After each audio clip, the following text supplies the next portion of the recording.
ঘন্টার পর ঘন্টা লাইনে দাঁড়িয়ে জ্বালানি সংগ্রহের ঝক্কি এড়াতে ইলেকট্রিক বাইকের দিকে ঝুঁকছেন অনেকে। রাজধানীর বিভিন্ন শোরুম ঘুরে দেখা যায় বিক্রি বেড়েছে বিদ্যুৎ চালিত এই বাইকের। সর্বনিম্ন 90,000 টাকা থেকে শুরু করে 2 লাখ টাকার মধ্যে মিলছে এক একটি বাইক। তবে ব্যাটারি ভেদে রয়েছে দামের তারতম্য। বিক্রেতারা জানান, আগের চেয়ে ইলেকট্রিক বাইকের বিক্রি বেড়েছে কয়েক গুণ। একবার চার্জেই 100 কিলোমিটার চলাচল ও রক্ষণাবেক্ষণ খরচ কম হওয়ায় এই বাইকের প্রতি আগ্রহ বেড়েছে।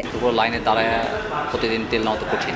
আমার কাছে যেটা মনে হয়েছে যে ইলেকট্রিক বাইকের দাম যদি কিছুটা কম হয় তাহলে সাময়িক সময়ের জন্য পরিস্থিতি সামাল দেওয়া যায় কিনা।